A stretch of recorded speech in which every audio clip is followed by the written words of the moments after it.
Tempestade de Guerra, capítulo 26, parte 4. Em Corvium, quando ele escolheu a coroa, pensei que meu caminho tinha sido roubado, como se estivesse caindo no abismo. Não é a mesma coisa agora. Meu coração já estava partido, e uma noite não o consertou. Essa ferida não é nova, a dor não é desconhecida. Qual é a pessoa que me disse que era? Nada nem ninguém vai mudá-lo. Posso amá-lo e talvez sempre ame, mas não posso fazê-lo se mover quando decide ficar parado. O mesmo pode ser dito de mim. Farley me cutuca, um lembrete afiado enquanto andamos. Nosso último pedido ainda deve ser feito. Viro de novo, voltando o rosto para ele. Tento olhar pelo tempo necessário, determinada, mortal, uma queda inevitável para um rei prateado. Mas ainda assim, Mar, a garota que ele ama, a vermelha que tentou mudar seu coração. Você vai deixar os vermelhos saírem das favelas, pelo menos? Ao meu lado, Farley grunhe o restante. E vai acabar com o recrutamento forçado? Não esperamos nada em troca. Talvez uma tristeza simulada ou outra explicação trágica sobre como é impossível. Talvez Annabel nos enxote da sala. Cole fala sem olhar para os prateados à sua direita, decidindo sem consultá-los. Não sabia que era capaz disso. Posso prometer salários justos. Quase gargalho alto. Volo empalidece, parecendo enojado, mas Cole continua falando. E liberdade de ir e vir. Poderão viver e trabalhar onde preferirem. O mesmo vale para os exércitos. Salários justos e termos justos de recrutamento, sem convocações. É minha vez de ser pega despreparada. Pisco e faço uma reverência com a cabeça. Ele retribui o gesto. Obrigada por isso. Me obrigo a falar. Sua voz tapeia o braço do trono dele indignada. Estamos prestes a lutar outra guerra. Ela diz, como se alguém precisasse ser lembrado do perigo vindo de Lakeland. Me viro para esconder meu sorriso. Ao meu lado, Farley faz o mesmo. Trocamos olhares, agradavelmente surpresas pelas concessões. Isso significa pouco diante do todo. Pode ser uma promessa vazia e provavelmente não durará, mas serve ao menos para um propósito. Dividir os prateados, abrir rachaduras na sua aliança já precária, a única que restou a Cole. Ouço quando silenciava com um tom perigoso atrás de mim. Eu sou o rei, e essas são as minhas ordens. A resposta dela é um sussurro que não posso ouvir, abafado pelo rangido das portas conforme se abrem e depois se fecham. O salão à nossa frente está tão tumultuado quanto antes, cheio de nobres e soldados esticando o pescoço, ansiosos para ver mesmo que de relance o novo rei e seu conselho remendado. Passamos em silêncio, nossas expressões neutras e incompreensíveis. Farley e Davidson resmungam para seus oficiais, repassando nossa decisão. É chegada a hora de deixar Arbobey e Norta para trás. Desabotou a gola do uniforme, deixando a jaqueta aberta para respirar melhor, livre do tecido rígido. Kilorn é a única pessoa esperando por mim e me alcança rápido. Nem se importa em perguntar como o encontro foi. Nossa saída em silêncio responde tudo. Droga! Ele grunhe enquanto andamos em nosso ritmo rápido e determinado. Não tenho nada para levar. Todas as minhas roupas são emprestadas ou facilmente substituíveis, mesmo as que usava quando cheguei a Arbobey. Não tenho nenhum pertence, exceto os brincos na minha orelha, e o brinco que está em Montfort, guardado em uma caixa. A pedra vermelha, aquela que não suportava mais usar, até agora. Gostaria de tê-la aqui, para deixá-la no quarto dele, no travesseiro em que dormi. Seria uma despedida apropriada, mais fácil do que a que tenho que encarar agora. Me separo de Farley e Davidson, que seguem para seus quartos no final da grande escadaria.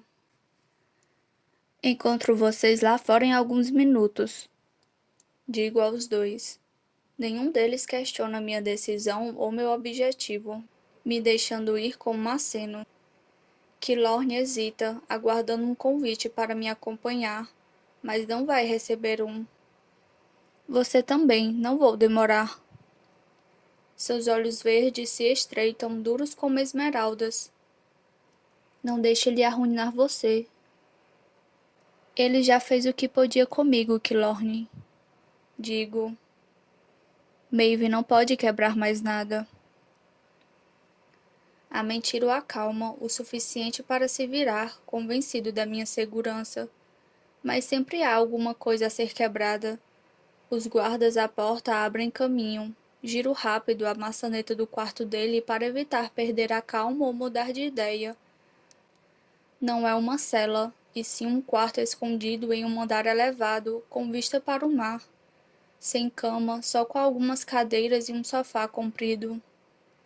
Ou ele vai morrer esta tarde e, portanto, não precisa de um lugar para dormir, ou ainda não lhe arranjaram uma cama. Ele está parado à janela, com a mão na cortina, como se fosse fechá-la. É inútil. Resmunga, com as costas viradas para mim, que fecho a porta. Não bloqueie a luz. Pensei que era isso que você queria, permanecer na luz. Ecoou as palavras que me disse meses atrás, quando eu era sua prisioneira, acorrentada em um quarto como este, condenada a olhar pelas janelas enquanto apodrecia. É uma simetria estranha, não? Ele diz, gesticulando para o quarto com um sorriso preguiçoso. Quase dou risada. Em vez disso, afundo em uma cadeira com o cuidado de manter as mãos livres e as faíscas próximas. Eu o observo parado à janela. Ele não se move. Ou talvez os reis Calori tenham um gosto parecido para celas. Duvido muito. Ele diz. Mas, ao que parece, demonstramos nosso afeto através de prisões requintadas. Pequenas misericórdias para prisioneiros que não conseguimos deixar de amar. As declarações dele não significam mais nada para mim. Mal sinto uma pontada no fundo do coração que ignoro com facilidade. O que Cole sente por você e o que você sente por mim são coisas bem diferentes. Maven dá uma risada sombria. Espero que sim. Ele diz, passando as mãos pela cortina de novo. Ele olha para minha jaqueta, depois para minha clavícula. Minha cicatriz está escondida pela camisa. Quando? Ele pergunta com a voz mais suave. A execução. Não sei. Outra risada envenenada. Maven começa a andar com as mãos atrás das costas. Quer dizer que o Grande Conselho não conseguiu chegar a uma decisão? Não me surpreende. Acho que vou morrer de velhice antes de seu grupo concordar em alguma coisa, especialmente com Sambos por perto. E sua avó? Não tenho avó. Ele retruca com rispidez. Você mesmo ouviu. Não somos da mesma família. A lembrança deixa Maven azedo. Ele acelera o ritmo, cruzando o cômodo em alguns passos e voltando. Apesar de sua calma exterior, parece um maníaco, sustentado por uma corda cada vez mais fina. Tento não olhar em seus olhos, que brilham iluminados por um fogo que parece capaz de queimar. O que está fazendo aqui? Devo dizer que não sentia todo esse prazer em te provocar quando você era minha prisioneira. Encolho os ombros, observando Maven. Você não é meu prisioneiro. Sou prisioneiro do meu irmão. Ele agita a mão. Que diferença faz? Toda. Sinto as rugas se formando na minha testa, a tristeza já familiar me invadindo. Ele a vê por trás da minha máscara de indiferença. Ah, Maven murmura, parando no centro do quarto. Ele olha para mim intensamente, como se pudesse enxergar através do meu crânio e dentro do meu cérebro, da forma como sua mãe fazia. Mas Maven não precisa ler minha mente para saber o que estou pensando ou o que meu irmão fez. Então uma decisão foi tomada. Só uma, sussurro. Maven dá um único passo à frente. Eu sou o perigo aqui, não ele, de modo que tomou cuidado para se manter longe do meu alcance. Me deixa adivinhar. Os vermelhos deram uma escolha a ele? A mesma escolha que você deu alguns meses atrás? Algo assim. Seus lábios se curvam, mostrando os dentes. Não é um sorriso.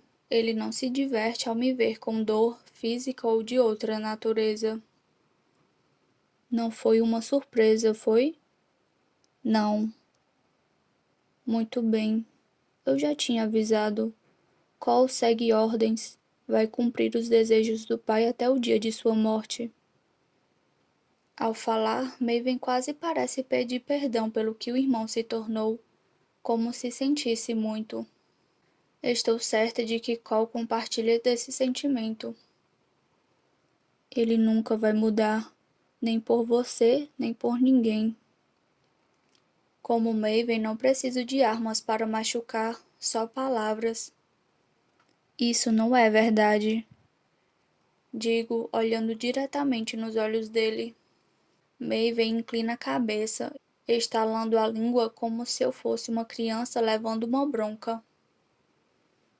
Pensei que já tinha aprendido, Mar. Todo mundo pode trair todo mundo, e Cole a traiu mais uma vez. Ele dá um passo ousado à frente, ficando a poucos metros de distância agora. Ele puxa o ar pelos dentes como se tentasse sentir o ar saindo dos meus pulmões. Não consegue admitir o que ele é? Maven murmura, como se implorasse, como se fosse o último pedido de um homem morto. Ergo o queixo, sem tirar os olhos dele. Imperfeito, como todos nós.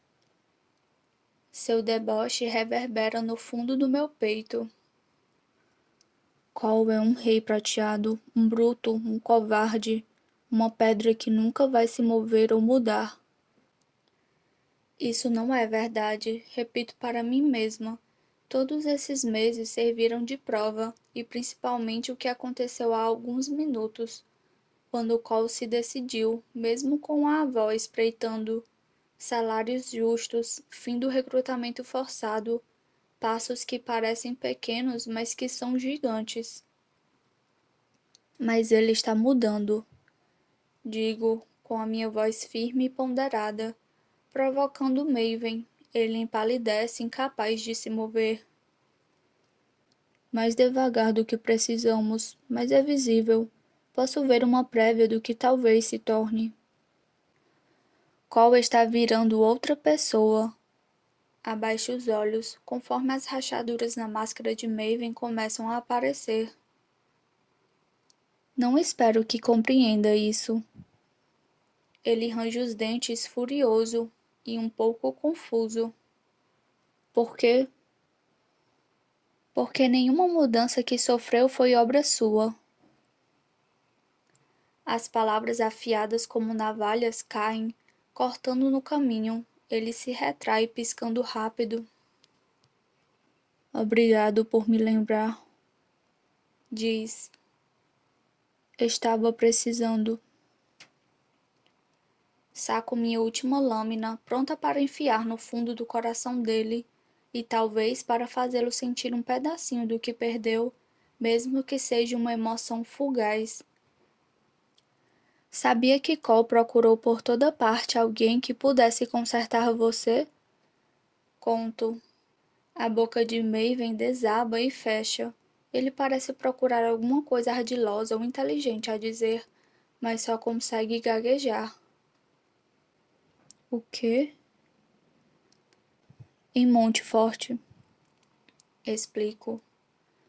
Qual fez o primeiro-ministro procurar algum sangue novo, algum rubro, algum tipo de murmurador poderoso o suficiente para desfazer a obra de sua mãe? Quase dói vê-lo tremer, demonstrando pequenas nuances de emoção, além de raiva ou voracidade. Lutam para vir à tona, mas a deformação de Elara assume o controle rápido.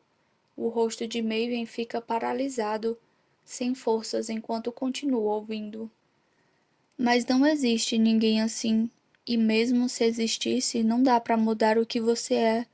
Percebi isso há muito tempo, quando era sua prisioneira, mas seu irmão, ele não acreditava que você estava totalmente perdido até hoje, quando olhou nos seus olhos.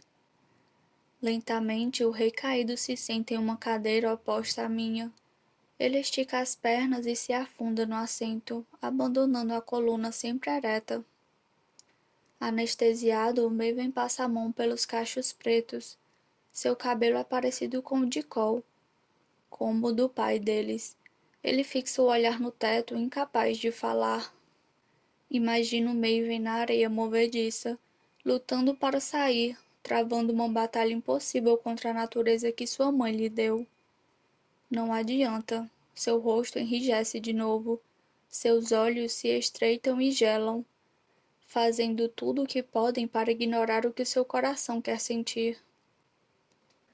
Mas não se pode completar um quebra-cabeça com peças faltando, ou remontar um painel de vidro estilhaçado. Murmuro para mim mesma, repetindo o que Julia me disse semanas atrás. Maven senta, endireitando as costas. Ele esfrega o pulso, tocando o ponto onde o bracelete costumava ficar. Sem eles não tem poder, é inútil, não precisa nem de guardas, Arwen. Senra e Iris vão afogar todos vocês. Ele sibila. Pelo menos estarei morto antes de colocarem as mãos em mim. Que consolo! Eu ia gostar de ver você morrer. A admissão é pequena, mas sincera e sem segundas intenções. Só a verdade nua e horrorosa. Você vai gostar de me ver morrendo? Pelo menos posso responder com um pouco de sinceridade. Parte de mim, sim. E o restante? Não. Sussurro. Ele sorri. É o suficiente para mim. Uma despedida melhor do que mereço. E o que eu mereço, Maven? Mais do que lhe demos. A porta se abre com uma pancada antes que eu possa perguntar o que ele quer dizer. Levanto, esperando que os guardas me coloquem para fora agora que não faço mais parte da coalizão. Então, vejo Farley Davidson. Ela olha para Maven com mais fogo do que ele e do que até mesmo Cole é capaz de invocar, e imagino que vai esfolá-lo vivo na minha frente. General Farley. Maven fala lentamente. Talvez esteja tentando induzi-la a matá-lo antes que seu irmão tenha a chance. Ela só responde com um rosnado como uma fera. Davidson faz sinal para que outra pessoa entre no quarto. Percebo que o corredor atrás dele está vazio. Os guardas se foram. Mil desculpas por interromper. O primeiro-ministro diz, mais educado. Arezzo, uma sangue nova de Monte Forte, entra na câmara. Pisco para ela, confusa, mas só por um segundo. Arezzo é uma teleportadora, como Shade, e estende as mãos. É hora de partirmos. Davidson suspira, olhando para nós. Levo um susto quando Arezzo agarra meu punho, mas não sou a única que ela vai levar. Antes que o quarto desapareça, se encolhendo e se transformando em nada, vejo Maven. seu rosto branco mais pálido a cada segundo, seus olhos azuis arregalados, em um estado raro de choque, e a mão de Arezzo na dele.